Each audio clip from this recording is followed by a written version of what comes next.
Jadi kan kemarin memang ada erupsi di sana, Mhm, sehingga akhirnya banyak sekali, warga masyarakat yang harus mengungsi. betul. Dan KPU bahkan sudah menyiapkan 22 TPS di 7 posko relokasi. Ya, Untuk itu sekarang kita akan ngobrol-ngobrol sama reporter kita untuk menginformasikan seperti apa keadaan di sana. Ada Mas Yurgo Purap, turap. reporter dari Detik Bali. Selamat pagi Mas Yurgo. Halo Mas Yurgo. Selamat pagi, Mas Aryo dan Mbak Sa Sarah. Selamat pagi. Selamat pagi Mas Yurgo. Mas Yurgo gimana nih kondisi dan update di situasi pada saat ini? Baik, Detikers, saat ini saya berada di Desa Bokang, Mhm. Kecamatan Tipehena, Kabupaten Flores Timur. Di sini ada sekitar 579 jiwa dengan 396 pemilih yang ada di desa ini. Saat ini warga tengah bersiap-siap untuk ada yang sedang makan, tetapi ada juga yang sedang berada di lokasi-lokasi atau sedang nimbung di beberapa tempat lainnya. Saya Oke. kembalikan. Mas Yurgo, memang ada berapa banyak pengungsi yang saat ini memang diharuskan untuk mengungsi dari daerahnya masing-masing ibaratnya begitu ya? Karena kan dari informasi yang kami dapatkan katanya memang sudah disiapkan 22 TPS katanya di 7 ada 7 posko relokasi begitu ya sehingga akhirnya KPU juga harus menyiapkan 22 TPS. Itu seperti apa sih Mas Yurgo? Memang KPU Kabupaten Flores Timur sudah menyiapkan sekitar 22 TPS di 7 posko di Kabupaten Flores Timur bagi warga terdampak erupsi di dua kecamatan, Kecamatan Wulanggitang dan Kecamatan Ilebura, Kabupaten Flores Timur. Hmm, Posko-posko itu memang eh, diberlakukan bagi warga yang memang terdampak erupsi Gunung oke. Lotobi. Ya, ya. Oke, berarti memang untuk pencoblosan besok ibaratnya tidak terganggu ya, Mas Yurgo ya, tetap Untuk berlangsung ya? pencoblosan besok memang tetap berlangsung Oke. di lokasi yang sama Ya. di TPS-TPS. Ya, hanya saja mungkin di ini ya, posisi-posisinya diatur ulang gitu. Iya. Mas, tapi kalau kita berbicara tentang jumlah atau total sendiri gitu ya, pemilih yang terdampak oleh erupsi Gunung Lewatobi ini laki-laki di Kabupaten Flores Timur tuh jadi berapa banyak sih, Mas? Dari total yang seharusnya mungkin. Total jumlah pemilih yang terdampak itu ada 17.004 Wah. yang sesuai dengan DPT, daftar pemilih tetap. Sedangkan warga tersebut di posko yang ada 1.000 pemilih, di posko Laga ada 1.012 pemilih, di posko Kobasoma ada 527 pemilih, di posko Imo ada 598 pemilih, posko Integram ada 4 pemilih, dan posko Watotika Ile ada 101 pemilih. Hmm. Ya. Oke. Seperti apa distribusi jumlah pemilihnya di setiap posko relokasi itu sendiri, Mas?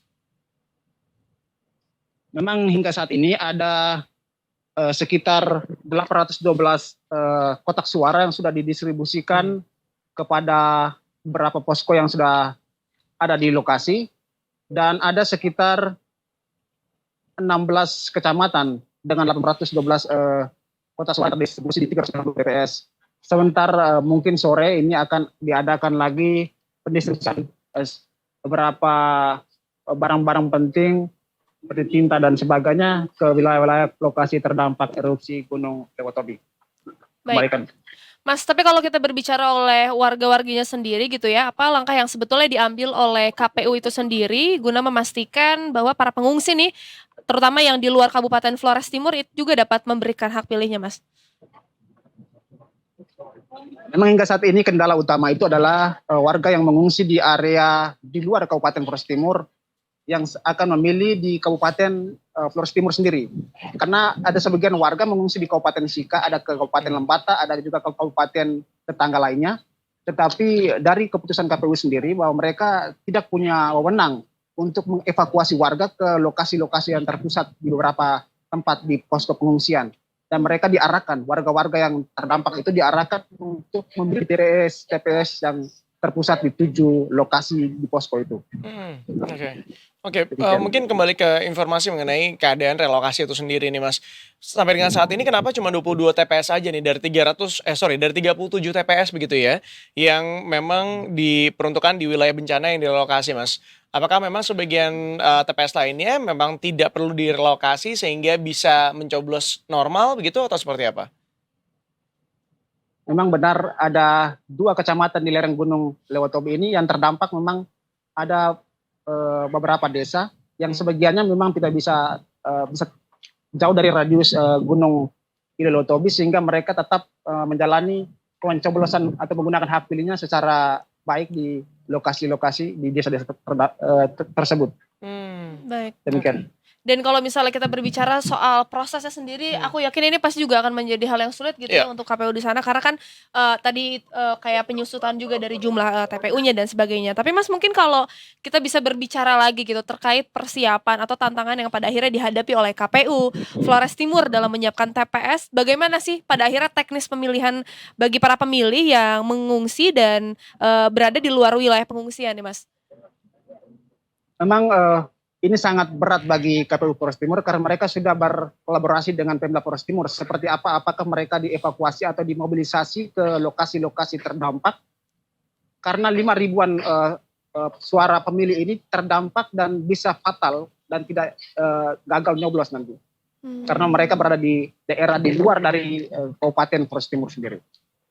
Iya, pasti ini merupakan tantangan tersendiri juga gitu ya, mengingat juga sudah mepet begitu ya dengan waktu untuk pemilihan umum atau pencoblosan itu sendiri. Ya. Seperti apa sih Mas Yurgo peran dari KPU untuk memastikan pemilih di posko lokasi yang terdata ini bisa akurat? Memang KPU tidak bekerja sendiri, KPU juga bersama dengan KPPS dan PPK serta stakeholder lainnya yang ada di lapangan juga bekerja untuk mendata warga-warga yang baik ada di pengungsian maupun warga-warga yang tidak memilih untuk mengungsi, agar hak pilih mereka tersalurkan dengan baik. Bahkan di beberapa posko ini juga dipasang baliho-baliho atau pamflet-pamflet menolak politik uang dan sebagainya, dan juga bersama dengan KPU untuk lebih memahami bagaimana demokrasi sejatinya harus dijunjung tinggi sesuai dengan nilai martabat kemanusiaan. Setuju sekali. Ya, dan mungkin terakhir ya Mas ya, dariku kayak apa sih harapan Ketua KPU itu sendiri, Flores Timur terutama terhadap partisipasi pemilih dalam pemilu begitu ya, pada tanggal 27 November besok, terutama bagi para pengungsi Mas? Ketua KPU Flores Timur berharap para warga yang terdampak erupsi tetap menyalurkan hak pilihnya, karena ini merupakan pilihan tahunan bagi pilkada Flores Timur dan juga pilgub NTT, sehingga mereka dapat menyampaikan menyalurkan aspirasinya atau hak pilihnya kepada bupati dan wakil bupati yang akan dipilih nanti. Untuk itu KPU berharap bagi warga yang berada di luar dari zona Kabupaten Flores Timur bisa datang ke TPS yang sudah ditetapkan, karena by name by address mereka tetap di lokasi TPS yang ditetapkan itu, sehingga mereka bisa datang ke TPS untuk mencoblos pada besok hari. Ya. Baik. Demikian. Mas Yurgo Purwo, terima kasih banyak untuk informasinya Mas. Sehat-sehat terus Mas. Betul, jaga-jaga kesehatan Terima kasih. segalanya ya selama di sana. Baik Mas, sampai berjumpa kembali Mas Yurgo. Sampai jumpa.